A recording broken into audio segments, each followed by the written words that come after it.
Alright guys, we're going to be coming right back to round 3. Seem to have maybe misheard me when I was saying to away, but okay, no worries. We're back in there now. We are live once again with round 3 of BCS France. Unfortunately, we are having some technical difficulties, so if the stream drops out, do try to stay tuned to our Twitter, over at Twitter, CVZ.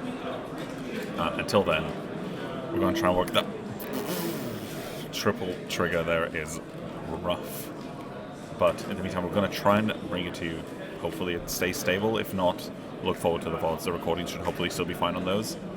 But Ben going to be hitting his first damage there, but again Matthew seeing the triple soul charge trigger is pretty unfortunate. But I wonder, in a deck that's like as tight on resources as Nightrose, we're like, oh, the double, oh never mind, he just got a double bone, he's the best player in the world. Never mind, he's goated, he's just him. He is out here goated with the sauce.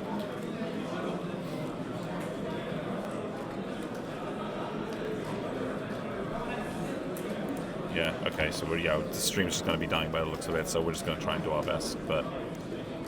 oh well. Okay.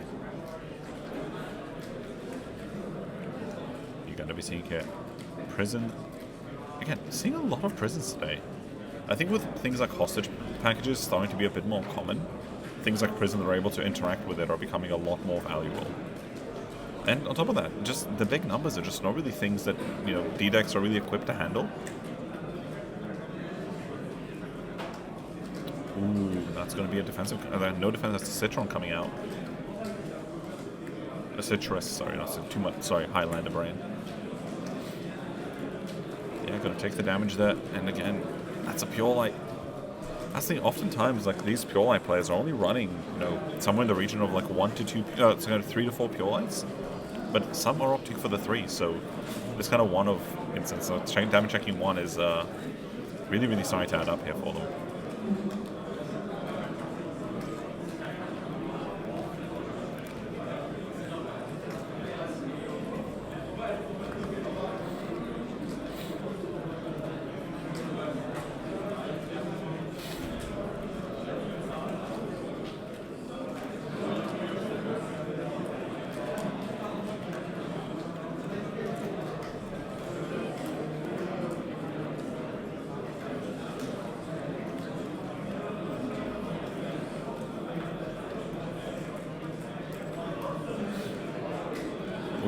Interesting seeing the Mona coming out. So we've been seeing this card kind of take a bit more of a backseat as time went on. But Mona basically lets you, every time your opponent calls a card from their prison, like lets you draw a card. So when Ben is trying to recoup his board, Matthew's just plussing off of that. That was like one interesting thing we didn't see much of in Chris's list last game. Ooh, Citron coming out a bit early maybe. A little early. But I think taking that bone out of drop zone is like pretty important here, because you're denying Cobra a lot of heals. So Ben's going to be a lot less likely to heal here now that Matthew's able to get rid of those. But moving the bone up to the front row, who knows, maybe you can swing it to Alvina worst case. Not a big deal. Swing drive check. Ooh. Yeah, taking that out. That's going to be the Nectar. Which again is one of the more recent tech cards that we've seen a lot of the Granblue players take on. You're going to use that scaling drop zone to have a big unit with 2 criticals. Because oftentimes Vanguard's the only thing with real pressure in standard Granblue, so this is kind of able to push that back a little bit. Here they go, swings to the Alvina in the end, just passing turn.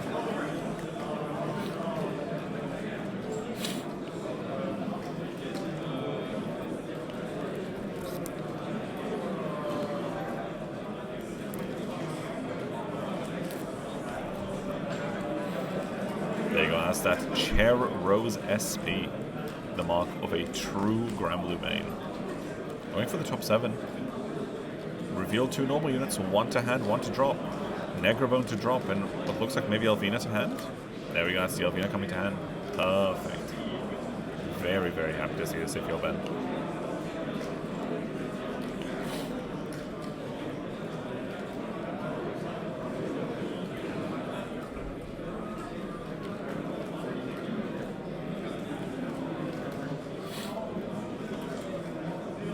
Just catching a bit of a cold here, so you might be hearing a little sniffling, but please do not let that dissuade you. We will still be going on. all 7 rounds plus the top 16.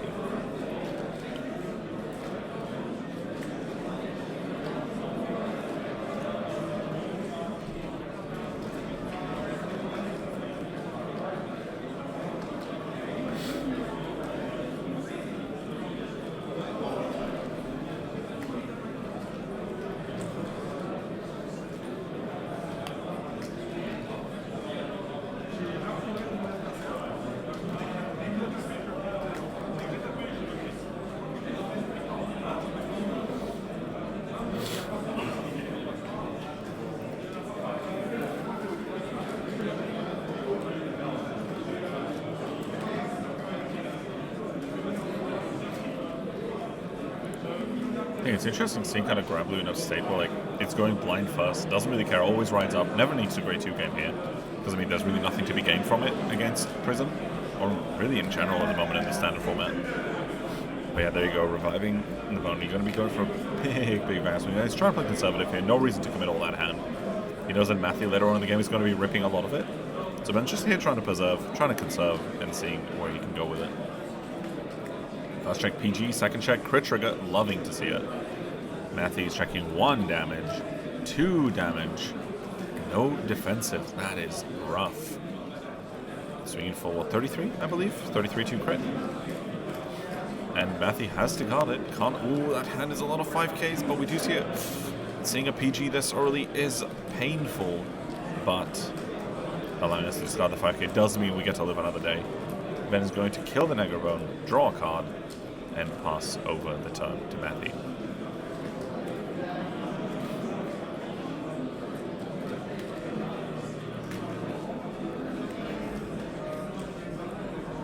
On his discard time, another one of the great twos we've been seeing so much of.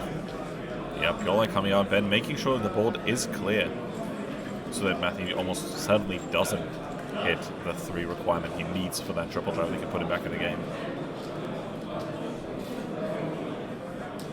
Not to mention, we can see the Philanders on Ben's board earlier now in his drop zone. Really a card that's mostly been taken to give you a lot of big boosters, but very strong in the Granblue mirror. So maybe Ben's expecting to see a lot of other Granblue players roaming about today.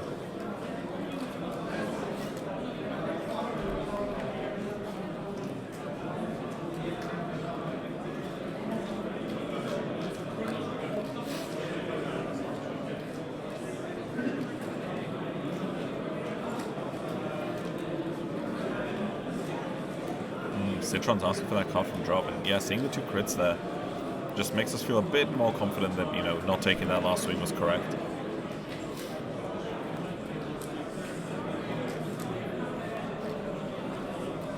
Yeah, gotta be swinging just normal 21 twin drive. Oh, it's 31 maybe. I can't remember if it gets a 10k on 1 or 2. I think it's on 1. But yeah, says no guard. First check, second check. 2 blanks is unfortunate. And the defensive coming out as well. Unfortunately, no heal, but the 10k power really going to put in work here. Yeah, a lot of his numbers just don't hit it. And yeah, just pass the turn. What 1 defensive does.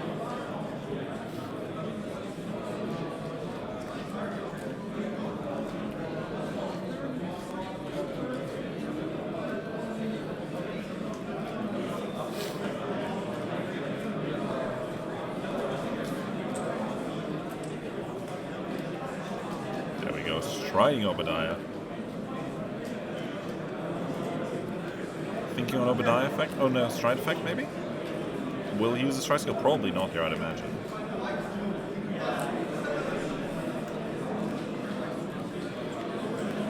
Yeah, but Ben is considering it, I think. Yeah, just Obadiah skill. Flip, top 5. 1, 2, 3, 4, and 5. Are we going to find what we need? Are we going to find what we're looking for? We're going to be finding the Grade 1 cycle from Festival Collection 2024. Allowing us, when he is able to discard a card from his hand, he will EB3 remove that Grade 1 from game, add that card back to his hand.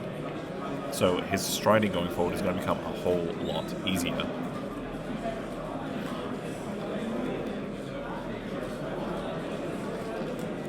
And yeah, now going to be thinking on the revive. There we go, he's going to be going for the Negro Lazy. CB1. Reviving the bone. Oh, thinking about it. He is thinking about it. There you go. The Bone's going to be coming behind the Lazy. Already swinging for what? 28? Alvina coming out. It's going to be a 10k, 15k even. EB3. Is that another Bone perhaps? No. Adds the ladder, activates the ladder, draws his card. Oh, you'll love to see it being a perfect card. That is an incredible draw into prison. Yeah, and calls out Big Booster. Big Gabonga.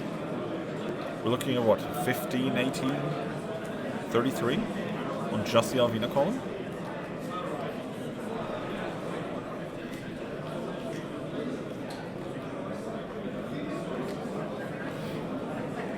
Vanguard.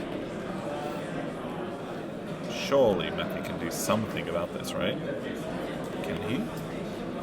Ooh, drawing the OT there is rough.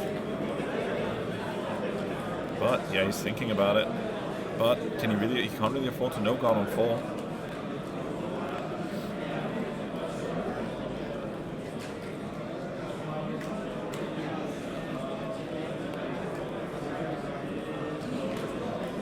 Again, two very skilled players. You could really cut the tension here with a knife.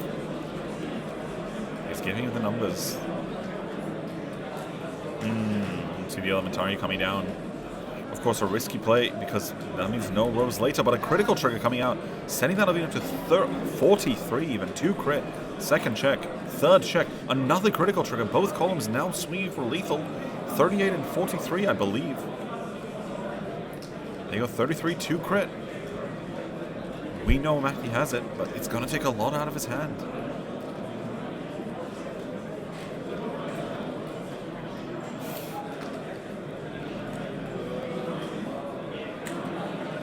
Yeah, the double trigger there is brutal.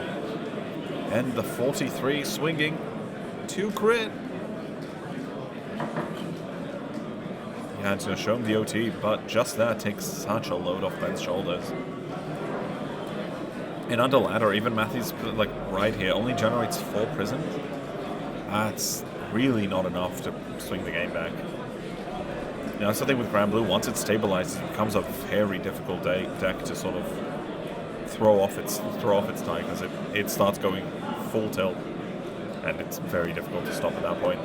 No ride, security upgrader. We're gonna deck thin 1, search Purelight from the deck. Top card, I believe, as well. So. Whew. Good thing we didn't draw that for turn, I guess. Yeah, Ben giving him all of the prison that he could possibly ask for. Nothing from the field, though, which is really, really important. As Ben, you want to make sure you still have bodies to push with, and this will do it. Oh, gives him a couple triggers. Okay, I see. Not bad, not bad. And the in-log golf, yeah, giving him everything that isn't super valuable or needed for next turn from hand.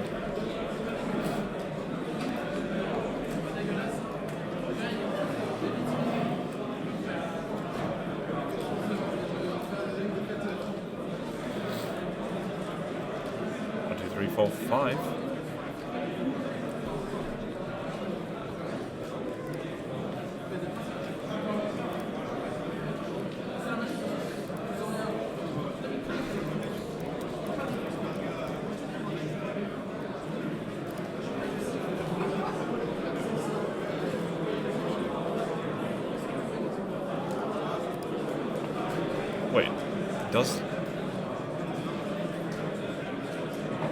Am I crazy thinking that Alvina can't add Regalis pieces?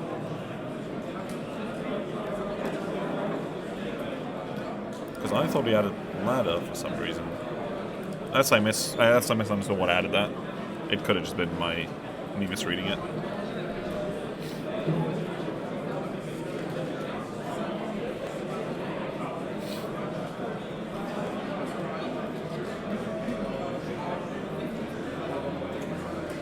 Let's double check that.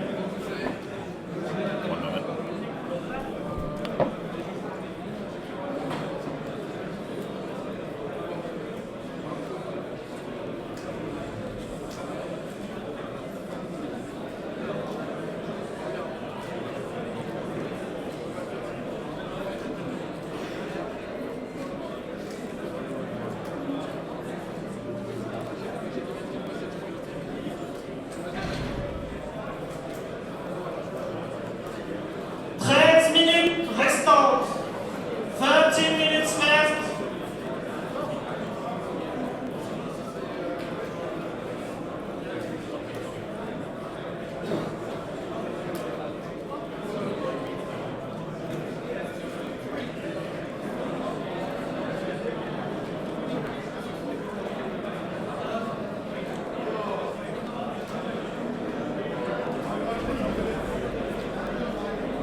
Sorry guys, apologies.